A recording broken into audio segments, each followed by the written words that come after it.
one more topic in ServiceNow, which is quite important, okay? Which is Automated Test Framework, or people call it as ATF in short. So what is ATF? So let's go through the ServiceNow docs and try to understand what the exact definition of ATF according to ServiceNow. So according to the ServiceNow docs, the Automated Test Framework, or ATF, enables you to create and run automated tests to confirm that your instance works after making a change. Okay, so basically you can understand from this that it's a testing framework which is used to automatically test the implementation which you have done on your system. For example, after an upgrade during application development or when deploying instance configuration with an update set, review failed test results to identify the change that caused the failure and the changes that you should review. So basically, in simple language, so it's a testing framework which is provided by ServiceNow out of the box. So what it supports is like, that whenever we do some development activity, so it will have a follow-up QA activity or testing activity, right? And as a part of that testing activity, a tester will do the manual testing, right? He will go step by step throughout the implementation, and then he will decide whether everything is working fine or not. But this is fine if you are delivering a new requirement, right? But in terms of sanity testing, right, you can't ask the testers to test the same thing again and again, right, whenever you deploy or develop something out. So for that, this ATF framework is designed and it plays a role. Okay, so what this ATF framework does? So this ATF framework provides a step-by-step execution of testing, okay, and it will provide the result whether the system is working as expected or not. And if something is failing, it gives you a clear idea of where exactly it's failing. So in that way, so let's try to understand with the example of incident creation. If forget about ATF, okay, how a manual tester does the testing for incident creation, okay, we will see. So for example, let's go to our favorite table again, which is incident.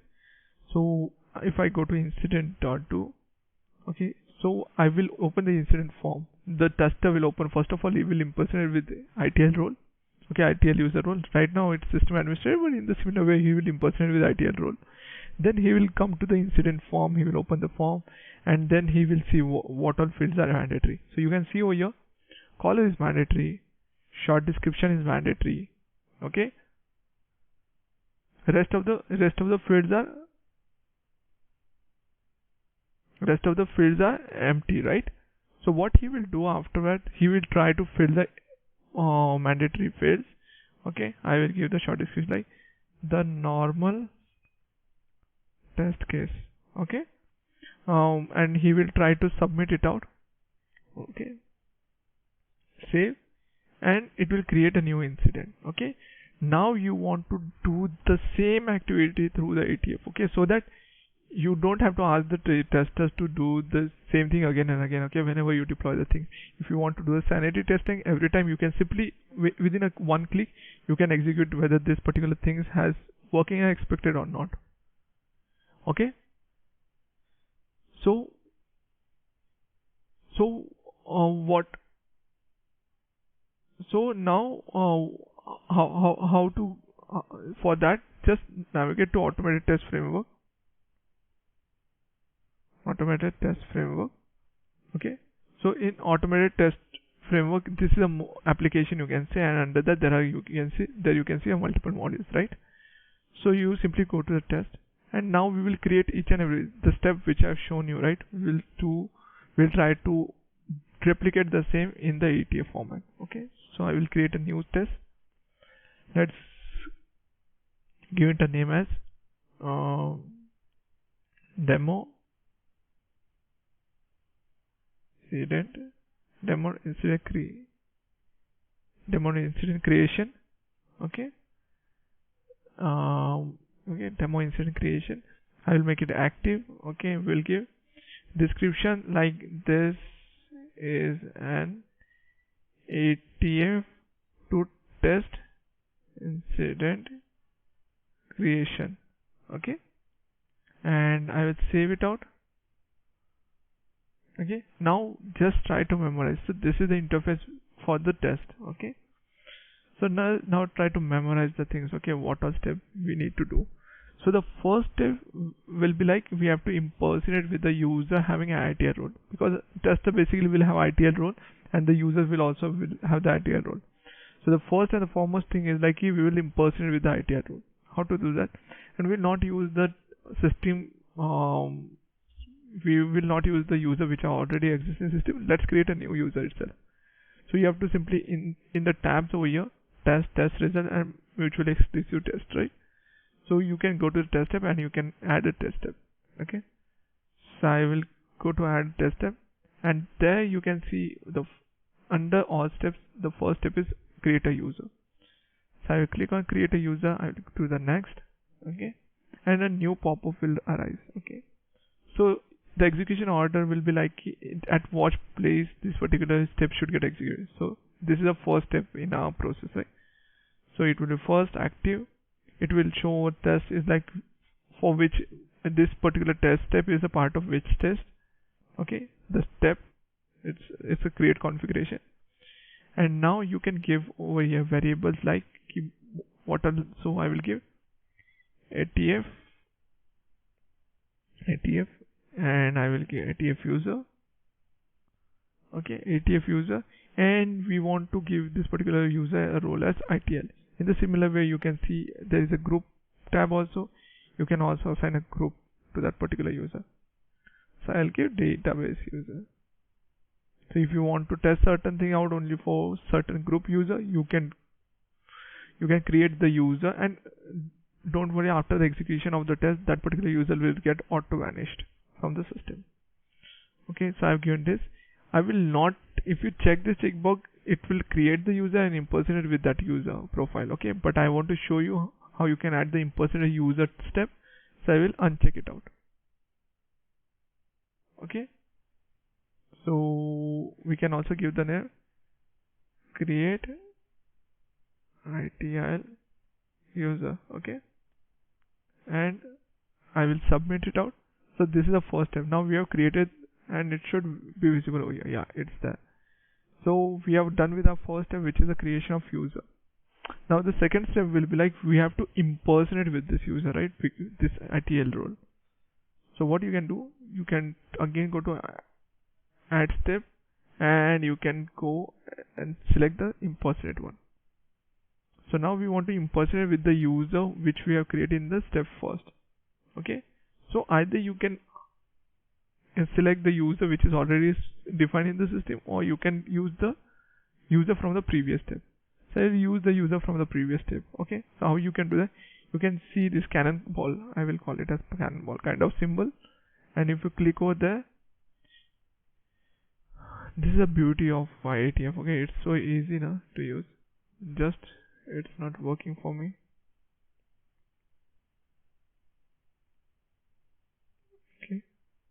Okay, so I clicked on this, and you can see over here step 1 record, right? So we want to give step 1, and in step 1 we want this user, okay, which I got created. So I will select that user. Okay, and submit. So now we have created user, we have impersonated with that user. Now we want to, the step will be like we have to open the form, right? Incident form. So how to do that? Go to again add test step. And here you can see all steps will be give you all the steps which are present in the ATF, and here you can see the categorization for the same. So now we want to open the form, right? So we'll click on the form one, and let's see what all menus we have. So we have open form, open an existing record, set field values, all these things, right? So we want to open a new form, right? Because we are creating an incident. So let's open a new form. I will do next. Okay. And now this interface open up. Now we want to go for which table we want to go with. So we'll go for incident table. Okay, we'll go with the incident table, and then what we'll do, we will submit it out. Okay, now we have added a step to open a form. Now what was the next step? We opened the form. Now we want to as a tester think from a tester point of view, right? Now we open the form. Now we want to see the fields which he has given as a mandatory are mandatory or not. Okay, so we want to do that, right? So what I will do, I will open the incident form.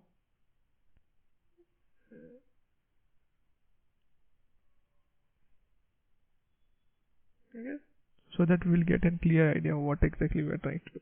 So if I click, so now we clicked on the new button, the form got opened. Now you can see on the form, caller is mandatory and short description is mandatory, right? So we want to check the same on the ATF also. So we'll add one more step. Okay, and on the field validation there are two aspects: field state validation and field value validation. So what is the difference between two? Let's see. If I go to field state validation, the description you can see on the right side, it says validate state of the desired field. Okay, so this particular what state field validation in a simple word do? The field state can be one of the mandatory, non-mandatory, read-only, not read-only, visible, not visible. So it checks these attributes. Okay, whether that particular field which you have provided is mandatory, non-mandatory, read-only, not read-only, visible, hidden. All these things are we can check using this step. So we want to check the same, right? So I will go to field state validation, and now you can see here there are the glide list, right? What all fields you expect to be mandatory, what all fields you expect to be read only, and all that things. So for our example, caller should be mandatory and short description should be mandatory, right? So let's add it to mandatory thing. So we will add with caller to mandatory we will add, and short description we will add. Okay, now let's go what all we want to be a mandate. What is there anything which is read only? So priority is read only, right? So we'll add read only as priority. With priority,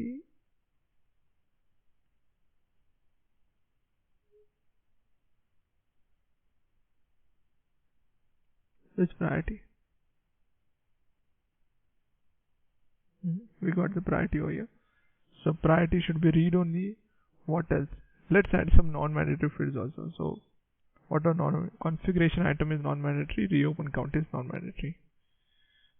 So let's give configuration item. Configuration item is non-mandatory, and reopen count, right? Reopen count is non-mandatory. Okay. In the similar way you can give other stuff also. So I will give submit. Okay. Now the next thing is like let's see the field value validations also. Okay, so I will go here on the form. You can go to field value validation, and in order to use this step you must have already opened a form. That we have already opened a form. This step also cannot be used when the form is submitted. Okay, fine. Several conditions. This step can be used in any order with the set. Okay, it will be pretty complicated. So in simple words, this particular step is used to see the values. You can check using this step. You can check what values are filled. Okay, in that particular point of time. Okay, so for example, I will give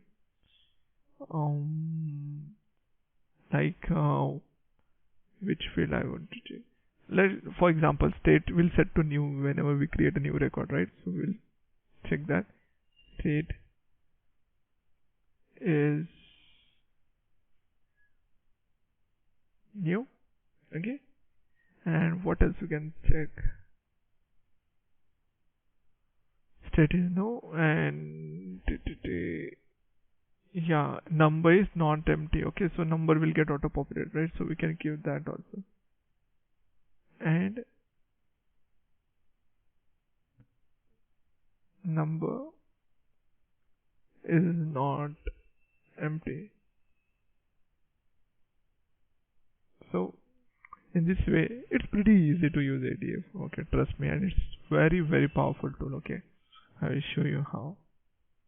So now we have opened the form. We check whether mandatory, non-mandatory, read only. We check the pre-filled fields also. Now we have to set field in order to submit the form, because you can't submit the form without filling the caller and short description, right? So let's do that. So we will add one more step, and let's give it like set field values. Okay, next. Isn't it pretty easy? Yeah, it's pretty easy. And now from here you can set the field values. Okay, so what I will do, you can see caller and short description came up because we have given it in a mandatory one, right? So short description I will give, and this is an ATF created incident. Okay, and column, what column we have to give? So we have to give the column with whom we have impersonated, right? So we can take impersonate user. So this is also done. Now we have filled the fields also. Now the last step is like to submit this form. Okay, to submit this form. So we have to check whether what UI action is this, because there can be UI action with the same name on different tables, right? So let's see. So I will right click on submit and do edit UI action. Okay, and we can see it's a submit UI action which is on global application and on a global table. Okay, perfect. So we got which UI action we want to click, right? So we'll go to add step again, and on form we will like a submit a form, or you can go with this click a UI action button when you want to see a button click, right? So what it will do, it will create a framework which will click on that button. Now it's on incident table, which UI action you want to click. You can see that will be different UI action, right? Resolve submit. So you want to click on submit, right? So you can go over here and you can try to search that particular UI action. So how to search? I guess submit. Okay, and table was global, right? So let's go with submit first, and then the table is global. Okay, so this one. Okay, and submit. So in this way we have done the entire test creation. Okay, so what we did, let's go through each and every step. We have first created a user with ITL role, then we have impersonated with that user, then we open the incident form, then we check the mandatory read only and all that things, okay, on the form. Then we check field validations, okay, whether this particular values are filled or not. Okay, then we have set the mandatory fields and we have clicked on the submit button. So this is all. Now how it will help? Okay, so I'll save this out. Now what you can do is like,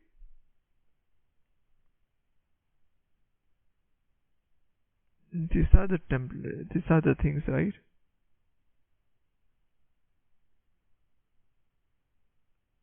So now we have created test. Now you can see how we can execute this test out, right? So to execute this step out, we have to enable, there should be a try it button over here, right? So to get that button, what you have to do, you have to go to again Automated Test Framework application, scroll down, and there will be properties, right, for the same. You just open this property. People will ask this question, okay, why it's not showing it to us? So you have to enable the test suite execution. Okay, so just make these two checkboxes yes and save. Okay, now we have given the permission to execute the ATF. Okay, now if I refresh reload the form, so it should show me that button now. So now you can see there is a button called run test. Okay, now if we run this test, let's try to run this test out. Okay, so now we don't need any manual tester to do our work. Okay, we are basically killing the jobs of the testers. Okay, so if we run it out, we can run it 1,000 times, okay, within one click. It is a one-time activity, and then you can reuse it again and again. So I'll click on run test, okay, and I will give it a start runner. Okay, run test. Now you can see on the screen what all steps are getting performed. Okay, so I will scroll down so that you will watch it pretty carefully. So the testing started, okay, through your what we call test cases. So now the form got opened. It's checking for mandatory and read-only fields, whatever we have given over there. Okay. So you can see over here what exactly it's checking, and it's also taking the screenshot. Okay. So it's field validations are going on. Okay. Now it will fill the field. You can see ATF user and short description field. Now it will save the form. Okay. And the execution is done.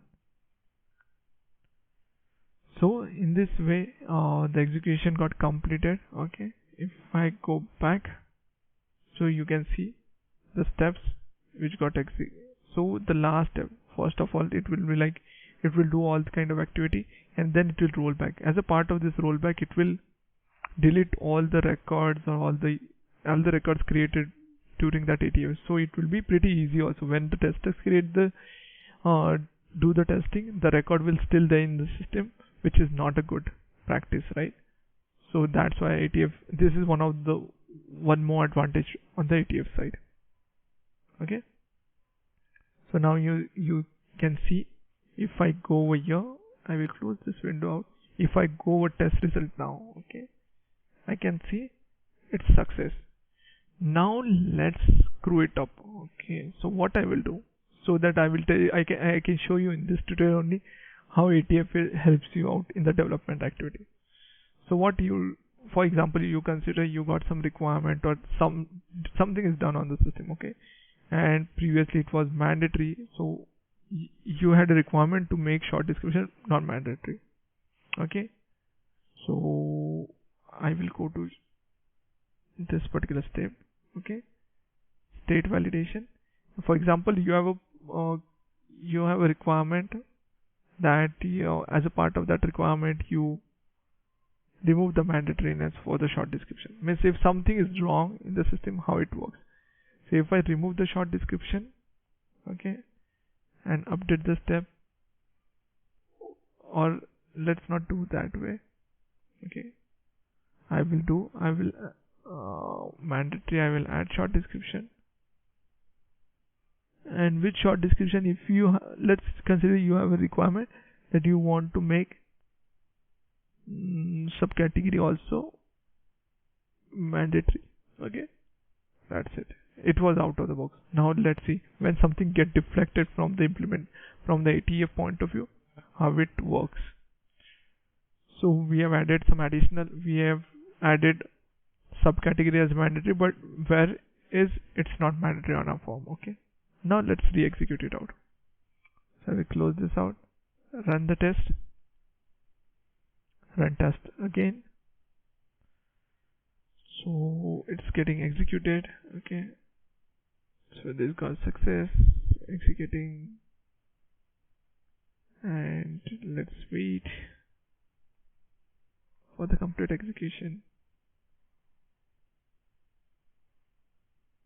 I think I have not I have closed that window, which will show the execution step by step, right? That's the reason, but it's fine.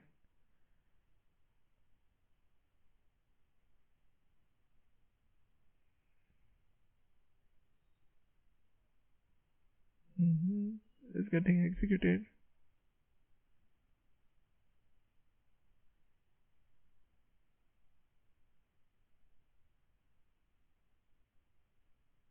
Let's cancel the steps out or go to result. Let's see if we got the result. Okay, so yeah, it's waiting on the UI front. Okay, let's let's do it again. So I will go automated test framework. I will go to test, and I will close this tab also. And what was the test? It was a demo, right? Demo incident creation. Let's run it again. We have already messed up with the test.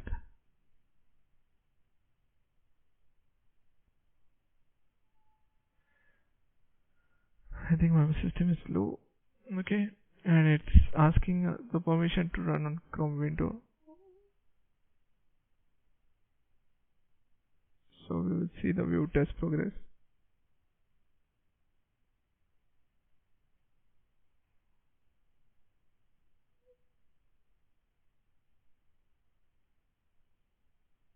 If I go here,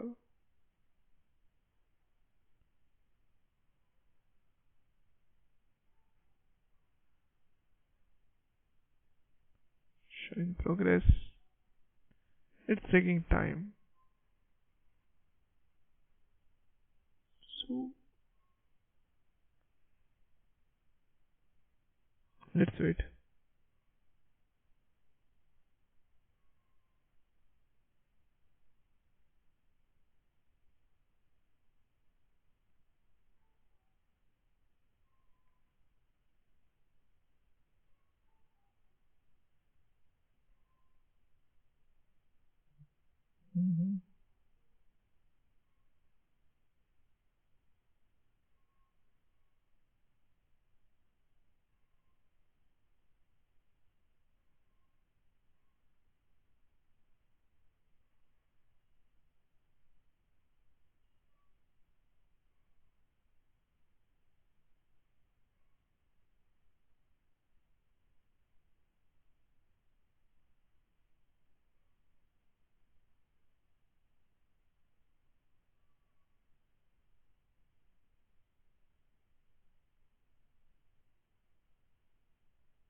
Okay.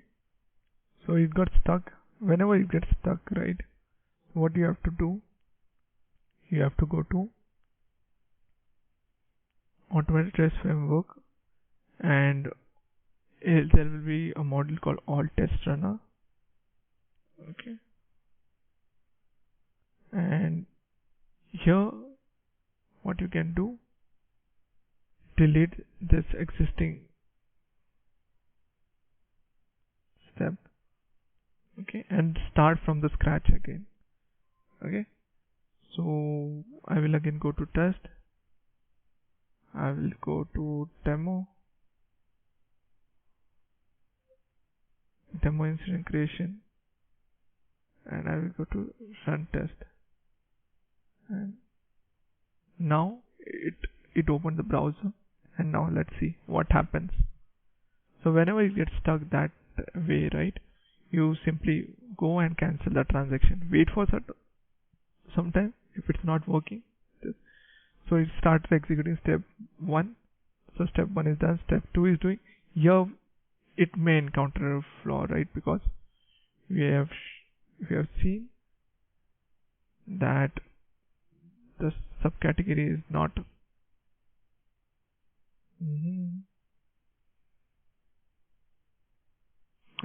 subcategory is not mandatory on a thing, right? But on ATF side, we have given that it should be mandatory.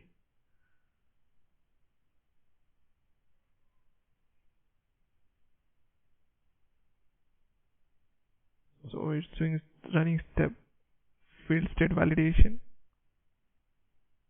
Again, finish the execution. Now it finished the execution, right? And you can see you got an error.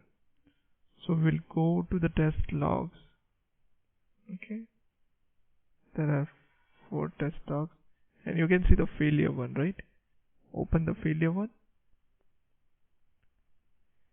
and now you will be able to see. Wait.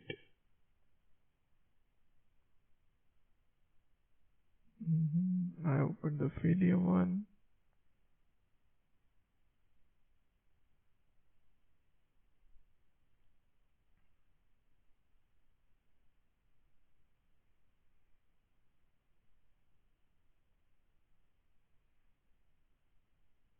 You can see from here it's expected field subcategory to be mandatory, but it is not mandatory, right? I don't know why I'm unable to see why it's showing the security constraint. I think I have written some ACL. Sorry for that.